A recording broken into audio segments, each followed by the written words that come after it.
problem from page 21 in your packet, classification of bonds. Now we're going to make this Lewis dot structure. Who should we start with in the middle? C. Carbon. Yep, it's got its 4 bonding sites.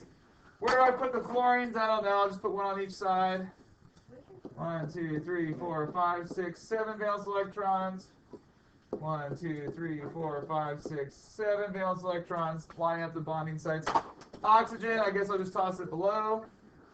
1, 2, 3, 4, 5, 6 valence electrons.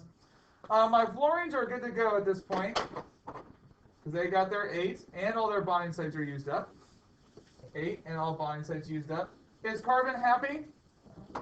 No, there are 2 reasons why carbon's not happy. Name them.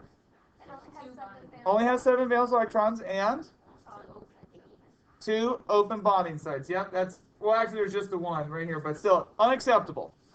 So we're going to go ahead and have to move the bonding site on carbon, the bonding site on oxygen, plop, and plop. Now oxygen's happy, it's got its 8. Carbon is happy, it's got its 1, 2, 3, 4, 5, 6, 7, 8. Double bond to oxygen, single bonds to fluorine, great. So yesterday we talked about how to categorize these types of bonds because not all sharing is equal. Not all sharing is equal. So there are 2 connections I see here. I see carbon to fluorine bonds. I also see carbon to oxygen bonds. And I'm not indicating whether those are single, triple, or double bonds. I'm just saying there is a connection between a carbon atom and an oxygen atom somewhere in there, okay?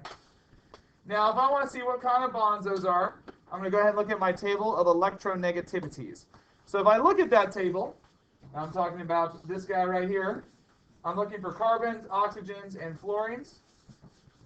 Can I not scroll up here? Come here, you. Oh, goodness. My table's upset with me. Good thing I got another one. Okay, so I'm looking for carbon. Carbon's a 2.5 right here. Fluorine, 4.1. And what was the other one? Oxygen, 3.5. Okay. So I'm coming back here. Carbon and fluorine, that's going to be a 4.1 minus 2.5. Mr. P, how come you needed to do the 4.1 first? I always just do the larger of the 2 numbers first because I don't care whether this value is negative or positive. Like, I just want to know how big that gap is. So the gap between a carbon and a fluorine is 1.6. In other words, a fluorine pulls with a force of 1.6 harder on electrons than a carbon does. Okay? So fluorine is pulling much harder on electrons than carbon.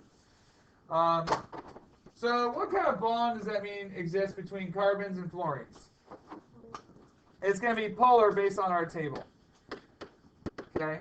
It's going to be polar. Again, that's coming from this table right here, where the 1.6 range is right here, and that's in the polar covalent range. So those electrons are not shared equally. Fluorine is hogging those electrons. Hey, how do I know it's fluorine hogging the electrons and not carbon?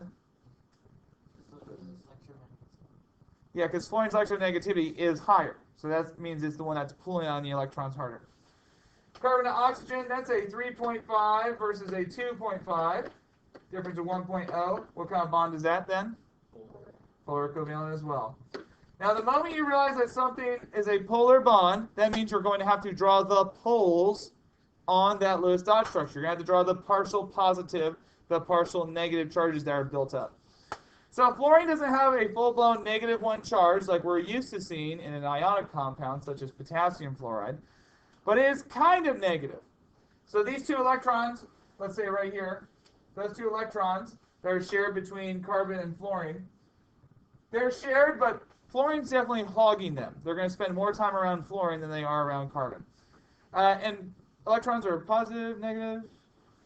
Negative, right? So somebody's hogging electrons are going to have a partially negative charge. Here's the partial symbol. Looks like a figure 8 you didn't quite complete. So I'm going to say it's partially negative. You do both of them? The fluorines? Yeah. Yep. You draw next to every atom that it applies to. And then the same thing will apply for oxygen. Oxygen also is going to have a partial. So carbon's getting a raw deal because it is having its electrons hogged away by a fluorine on both sides as well as an oxygen below. Now, some things that some people will wonder, like, wait, so there's 2 fluorines, so instead of using 4.1, should I double that and use 8.2? But no, we're just focusing on just a single carbon-fluorine bond. So the difference between this carbon and the fluorine on the right is 1.6. Difference between the carbon and fluorine on the left is also 1.6.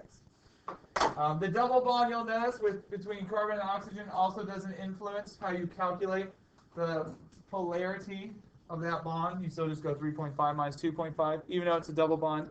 You do the same thing if it was a single bond from the carbon to the oxygen. Alrighty, so what I would like you to do is go ahead and turn to page 41 in your packet. 41 says polar versus nonpolar molecules. Yeah, it's like very last or second to last, something like that. It's way in the back. Page 41.